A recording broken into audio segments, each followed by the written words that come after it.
de no saber muy bien cómo manejarse, cómo regularse, qué desear, qué no desear, ¿no? Entonces, cuando hay una falta de regulación, cuando no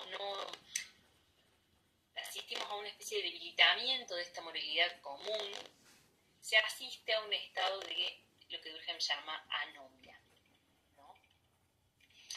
Y en relación con esto, justamente, Durkheim planteaba que la patología, podríamos decir, central de las sociedades modernas, recuerden que él habla mucho de la sociedad en términos de organismo y estas metáforas de enfermedades eran muy comunes, no solo en su caso, sino también en la producción de la época. Entonces, la patología de la sociedad moderna no era, dice Durkheim, no es la división del trabajo, como dicen los católicos, los conservadores, es la división anómica del trabajo. No es el problema que el trabajo cada vez se vaya especializando, sino que lo haga de una forma anómica, es decir, que no esté regulado, que no haya, por ejemplo, normas que fijen el número de empresas necesarias, que no haya reglamentos que ordenen la producción, que no haya normas que indiquen qué condiciones del trabajo, a qué condiciones hay que someter a los obreros, ¿no? Falta la regulación que produce antagonismo entre trabajo y capital. Entonces, el problema de la sociedad moderna, repito, no es la división del trabajo, sino que esta división es anómica, no está regulada. Entonces, esta falta de regulación es lo que debilita la moralidad colectiva, lo que lleva a la anarquía económica, al conflicto social, ¿no? Lo que falta son regulaciones. Esta idea de, por ejemplo, la regulación de los repartidores, de los Uber, lo podemos pensar en relación con esto también, ¿no? Bueno, ahí hay una ejemplo muy acotado, por supuesto, y habría que analizarlo mejor todo, pero podemos pensarlo en ese sentido también, ¿no? Hay una falta de regulación de esa esfera que se fue especializando, que genera conflictos, disputas, explotación laboral. Bueno, dice Durkheim, el problema no es la división del trabajo, el problema es que actualmente asistimos a una división anómica que no está regulada del trabajo.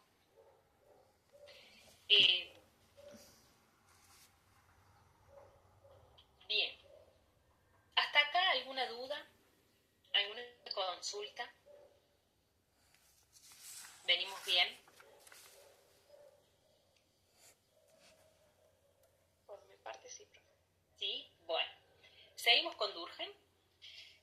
Y ahora vamos a pasar a su obra El suicidio. ¿No? Vamos a tenernos un poco como una aproximación a lo que él plantea en esta obra de 1895.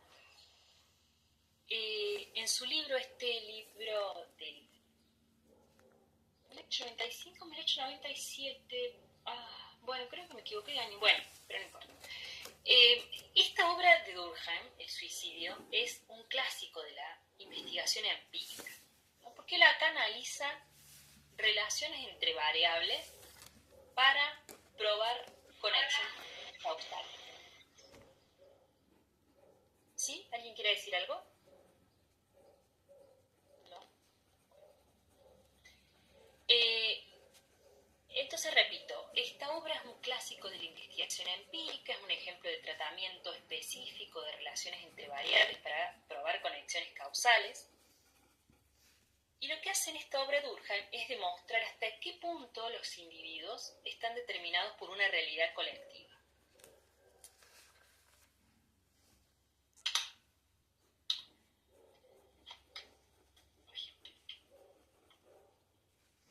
Entonces, el suicidio no es un fenómeno, o sea, como él lo va a definir sociológicamente, no psicológicamente, o sea, no como un hecho individual, sino como un hecho social.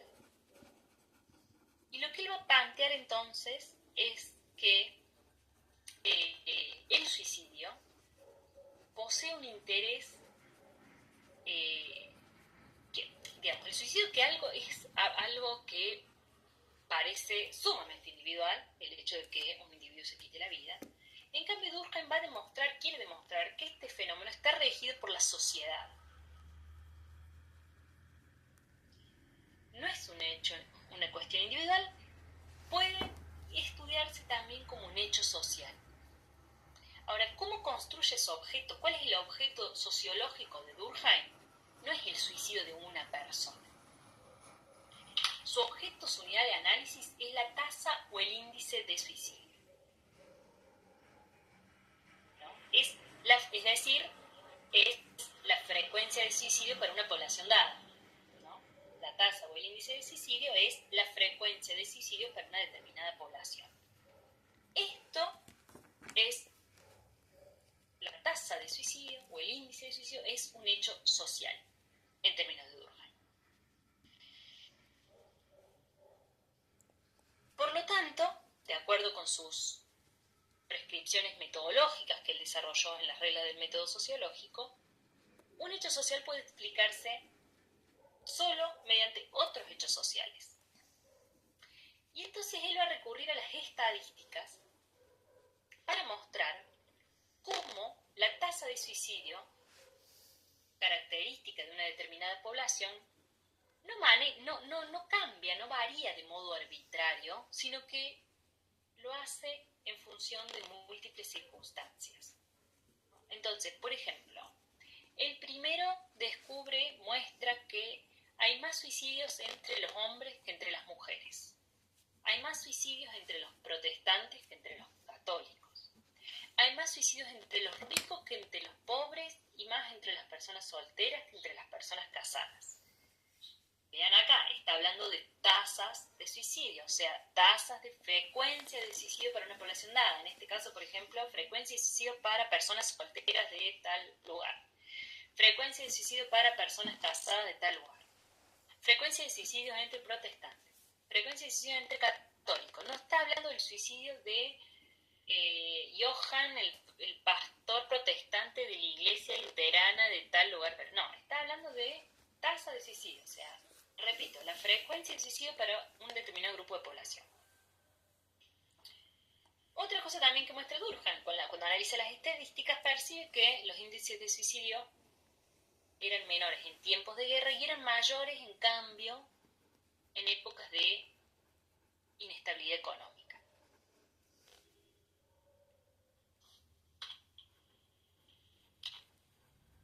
Y entonces dice, bueno, ¿cuál puede ser la causa de esas transformaciones, de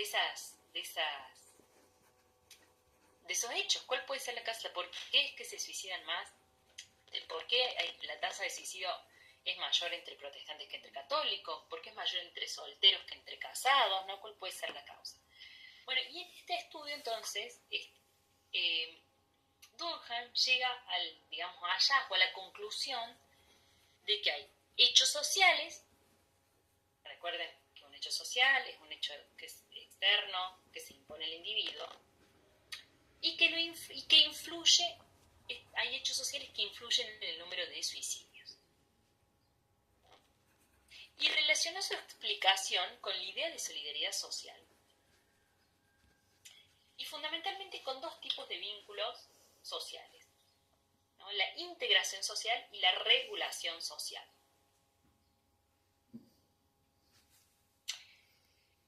Ya va a ir quedando esto más claro. Veamos, la integración social es el grado en el que las personas de una sociedad están unidas en redes sociales, mientras que la regulación social es la medida en que los deseos y los comportamientos de los miembros de una sociedad están controlados por valores y normas sociales. Entonces, repito, la explicación que él va a dar respecto de las diferentes tasas de suicidio que encuentra se va a basar en esta distinción de vínculos sociales, integración y regulación. ¿Y qué es lo que concluye? Bueno, Durkheim sostiene que era menos probable que se quitaran la vida las personas que estaban muy integradas y cuyos deseos y aspiraciones se hallaban regulados por normas sociales. Entonces, aquellas personas que están más integradas y cuyas normas sociales están reguladas se suicidan menos. Pensemos, por ejemplo, la diferencia entre, que dirá Durkheim, a la diferencia entre solteros y casados. ¿Por qué la tasa de suicidio es más alta entre solteros que entre casados? ¿Qué piensan? ¿Qué piensan que dice Durkheim?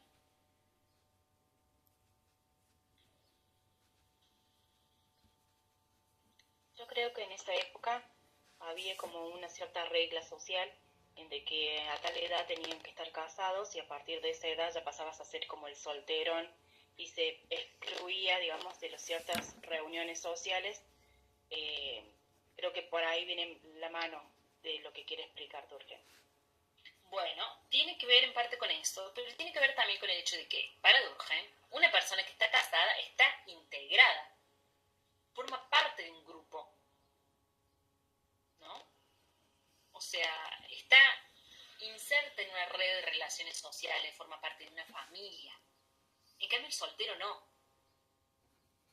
Entonces, para él, esa integración preserva a los individuos de tendencias suicidógenas, podríamos decir, ¿no?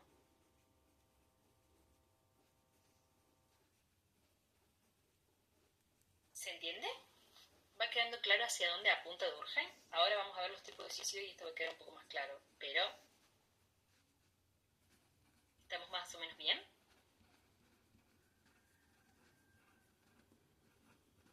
Sí, la regulación. Ahora explico, entonces me pregunta Yomara si puedo explicar más regulación. Integración entonces era estar vinculadas a redes sociales, ¿no? Que una persona se vincule a redes con otras. Y en cambio la regulación tiene que ver más bien con controlar ciertos deseos y comportamientos en base a normas morales, valores y normas sociales. Yo puedo, o sea, la integración, por ejemplo, se basa en la pertenencia a distintos grupos. Estamos integrados y formamos parte de una familia, de un grupo religioso, por ejemplo. Entonces podríamos decir, bueno, sí, tenemos redes de integración. Ahora, la regulación pasa por que existan ciertos valores en la sociedad comunes respecto de qué es lo que está bien y lo que está mal, qué se puede desear y qué no. Entonces podemos pensar, para Durkheim, por ejemplo, en la época, el lucro infinito, el deseo de lucro infinito, ¿no? Pensemos que justamente está en este proceso de capitalismo medio salvaje, Durkheim cuando escribe, entonces este apetito de lucro infinito es para él una falta de regulación social. O sea, es condenable moralmente que los individuos no puedan establecer ciertos límites respecto a lo deseable. Y el lucro infinito es algo que daña para Durkheim el orden social. Ese afán de ganar a toda costa más y más y más dinero propio de muchos industriales o burgueses o de cualquier individuo, dice Durkheim, es algo moralmente condenable. O sea, ahí lo que se nota ahí es una falta de regulación. No hay normas y valores sociales que se impongan a los individuos y les permitan, digamos, distinguir que eso está bien o que eso está mal. ¿Sí? ¿Ayuda mejor? ¿Se entiende? ¿Queda más claro lo que es la regulación? Sí, perfecto. O por ejemplo, pensemos en la organización política de un país, y bueno, nosotros actualmente hay cierta regulación que nos indica que lo correcto es que las autoridades lleguen al poder a través del voto, ¿no? Y a pesar de ciertos resultados, qué sé yo, que pueden ser distintos de los que uno esperaba, no hay una revuelta o una medida que atente contra esa decisión, porque bueno, moralmente consideramos que el gobierno debe estar fundarse, por supuesto, democráticamente, y eso implica reconocer el voto de la mayoría. Si nosotros consideramos eso que no es aceptable, que no es algo justo y que no es algo deseable, sería un caos. ¿No? Por mucho tiempo los valores democráticos, podríamos decir, no eran los que regulaban la sociedad, ¿no? Si pensamos en la historia argentina, los golpes de Estado, etc., en parte parte nos hablan de eso, ¿no? Que todavía no estaba regulada, no había cierta regulación democrática de la sociedad. ¿No? Eran sociedades menos democráticas, no solo la Argentina, por supuesto, ¿no? En todas las sociedades occidentales era algo bastante común, los golpes de Estado, etc. Pero bueno, progresivamente los valores democráticos han adquirido más fuerza en la regulación de las dinámicas políticas y eso permite que las sucesiones de gobierno pasen por elecciones democráticas y no por golpes de Estado, por ejemplo. ¿No? ¿Ayuda esto? ¿Queda un poco más claro entender esto de la regulación social? Sí, bien.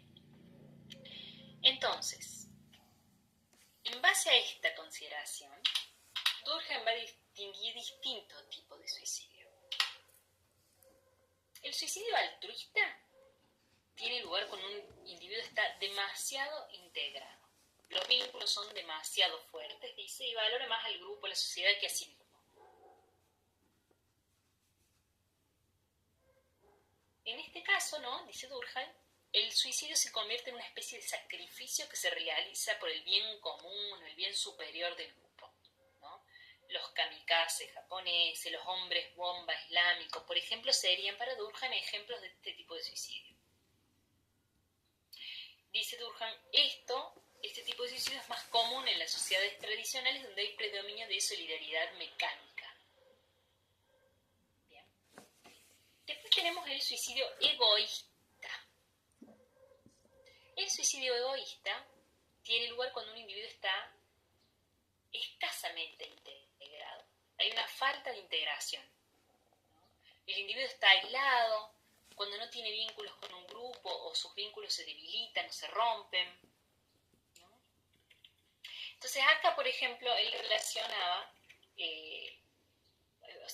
explicaba la diferencia de las tasas de suicidio entre católicos y protestantes. Dice, ¿por qué la tasa de suicidio entre católicos es menor que la tasa de suicidio de protestantes? Dice, bueno, esto puede deberse a que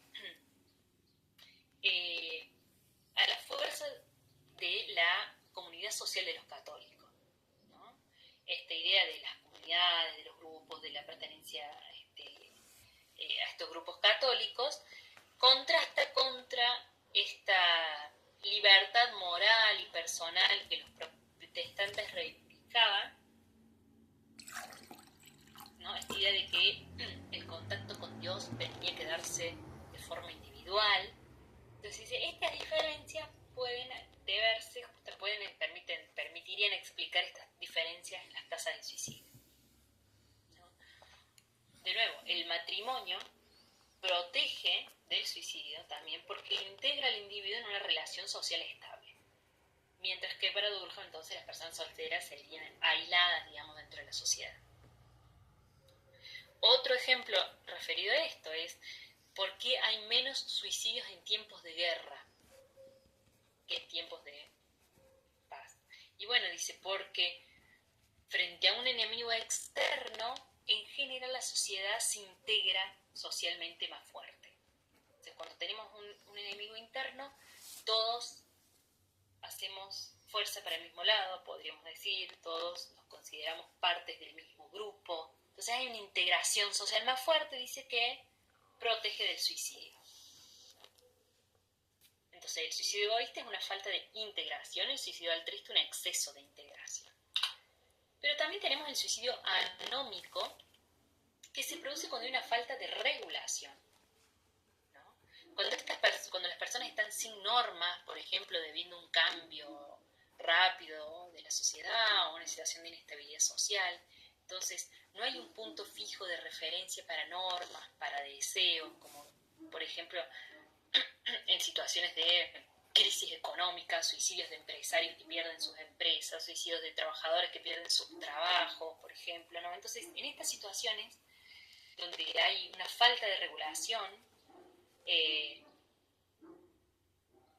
hay cierta alteración respecto de las circunstancias de las personas y de sus deseos. Entonces, aumentan, digamos, las causas, la tasa de suicidio.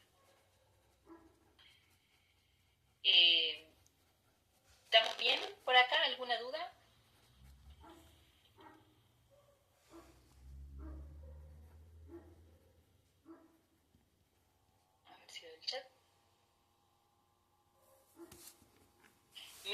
dice, podría ser por el acto simbólico en la Eucaristía, que comparten los católicos y los protestantes. Sí, pensando en el suicidio, en la cuestión de la integración, todos esos ritos de la asistencia a la misa los domingos, de estar todos en comunidad, de comulgar exactamente con Dios, digamos, pero siempre en vínculos con otros, no individualmente. Y eso es lo que daría más integración a los católicos frente a los protestantes, y eso los protegería del suicidio.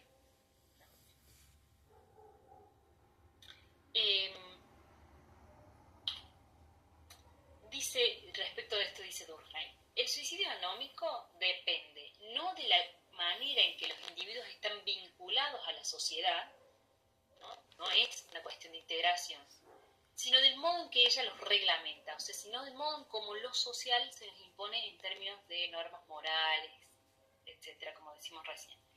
El suicidio egoísta, dice, procede de que los hombres ya no encuentran en la vida una razón de ser, no están integrados a un grupo que les dé sentido a su vida. El suicidio altruista proviene de que esa razón les parece estar fuera de la vida misma, o sea, esta idea de que hay un exceso de integración. Y el suicidio anómico procede de que su actividad está desorganizada y sufren por ello, ¿no? Es lo que venimos señalando. Y después tenemos un suicidio fatalista que Durkheim no desarrolla con mayor profundidad y que consideraba que no era importante en su época, que tiene que ver con un exceso de regulación. Cuando el individuo está excesivamente regulado y se siente impotente ante el destino, ante la sociedad, ¿no? Y dice él, por ejemplo, el caso del suicidio de esclavos.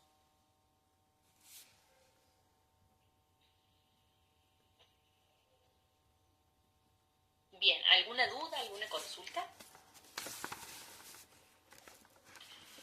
Entonces, los índices de suicidio o las tasas de suicidio, que es el objeto sociológico que construye Durkheim para analizar el suicidio, varían de una sociedad a otra, pero a lo largo del tiempo presentan ciertas pautas regulares dentro de cada una de estas, ¿no? Estas pautas regulares que mencionábamos antes, sobre que, por ejemplo, la tasa de suicidio es mayor entre protestantes que entre católicos, o entre solteros que entre casados. Y entonces, para Durkheim esto era una prueba de que existían ciertas fuerzas sociales o hechos sociales que influyen en el número de suicidios. Y de esta forma analiza este fenómeno de manera sociológica. Bueno, hay algunos puntos críticos que se le han hecho posteriormente al estudio de Durkheim sobre el suicidio, lo menciono para que lo tengan en cuenta, no porque por tanto lo desarrolle, pero para que tengamos presente algunas cuestiones. En primer lugar, se critica el valor de los datos estadísticos en los que se basa el estudio. Entonces, por un lado, dicen las estadísticas son incompletas, son parciales, se basan en números reducidos, esas estadísticas en las que él se basó. Y por otro lado, lo que se dice es que como generalmente se conocen los casos de suicidio por las declaraciones de las familias, esto va a variar de acuerdo al medio social, la época, los casos. Entonces, el hecho de que una familia declare el suicidio de uno de sus miembros varía por época, clase social, etc. Por lo tanto, la proporción de suicidios también es algo bastante difícil de mensurar. Además que, dicen, Durkheim no tiene en cuenta los suicidios fracasados o las tentativas de suicidio. Este es el valor que se ha hecho los datos estadísticos del autor. Y por otro lado, también se cuestiona la validez de las correlaciones que establece Durkheim. ¿Qué significan las correlaciones? Bueno, él cuando analiza las variables, tasa de suicidio, la pone en relación, esa es la que él quiere explicar, ¿no? Va a ser su variable, la variable podríamos decir dependiente, y la va a ir relacionando con variables independientes. Entonces, bueno, a ver, casados. Varía cuánto la tasa de suicidio. Protestante, o sea, religión, cuánto varía en función de los distintos credos la tasa de suicidio. Estado civil, cuánto varía la tasa de suicidio entre casados, divorciados, solteros, ¿no? Entonces lo que él hace es correlacionar variables, ¿no? Pero ¿qué pasa pasa? En un análisis de correlación yo puedo ver solamente si una variable, si las variables que yo relaciono aumentan o disminuyen cuando se las pone en relación. Entonces, si pongo los casados, a ver si la tasa de suicidio aumenta o disminuye, lo mismo que si la pongo en relación con protestantes, ¿no? Pero eso no implica causalidad.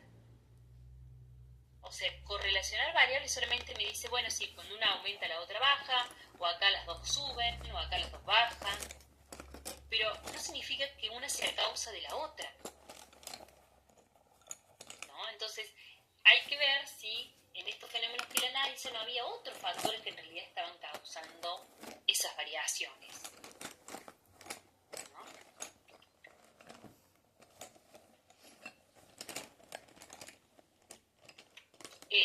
Pero bueno, a pesar de estas críticas y que sean legítimas todas estas críticas, el estudio de Durkheim sigue siendo un clásico que contribuyó a establecer la sociología como disciplina con un objeto propio, el estudio de los hechos sociales y con una propuesta fundamentalmente vigente, que es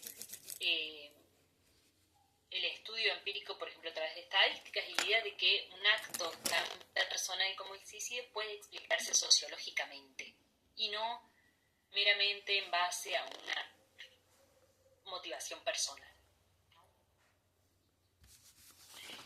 Otra crítica que se le ha hecho a Durkheim tiene que ver con su enfoque funcional, ¿no? Que dice que en términos generales el enfoque funcional es útil para explicar el concepto, pero no explica conflictos y cambios, ¿no? Prioriza generalmente restricciones sociales sin considerar el poder de agencia de los individuos y tiende generalmente este análisis funcional a atribuir ciertos propósitos y necesidades a la sociedad que, bueno, hay que probar que esto efectivamente sea así, ¿no? Que efectivamente existe ese tipo de necesidades que él sostiene, que él defiende, ¿no? En una sociedad. Bien. El ejemplo del suicidio fatalista sería el ejemplo de los esclavos, por ejemplo, ¿no? Que están demasiado regulados, que no ven un futuro positivo, digamos, en esa sociedad, entonces terminaban suicidándose, ¿no? En ese sentimiento de desesperación frente a un futuro que no es promisorio, porque la regulación es excesiva sobre esos individuos. ¿Bien? No sé, llamar así ayuda a clarificar algo. ¿Se queda más claro? Sí, perfecto. Bien. ¿Cómo vienen? ¿Cómo vienen hasta ahora? Porque pasaríamos a Weber ahora.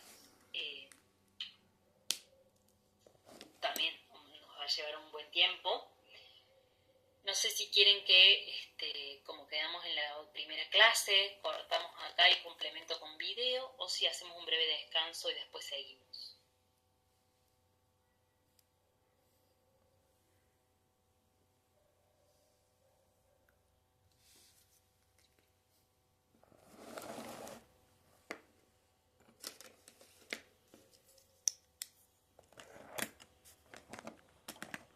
Bueno, sí, yo no tengo problema. Puede ser con video. Entonces yo voy... Bueno, entonces voy a dejar el video de la primera clase complementándolo con el de Weber. Y en la clase el viernes que viene entonces podemos charlar un poco si les queda alguna duda respecto de Weber y avanzar sobre la unidad 3. ¿Sí? Bueno, entonces... Perfecto, dale. Bueno, entonces hacemos así. Detengo grabación. Y entonces estamos en contacto. Sí. Yo hoy mismo, más tarde tengo clase con la socio 1, así que no ya, pero el viernes hoy mismo, digamos, a la tardecita, a la tarde, ya voy a poder subir la clase anterior.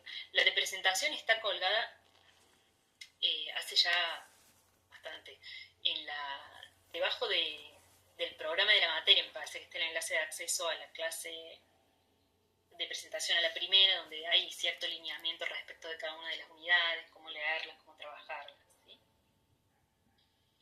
Bien, perfecto.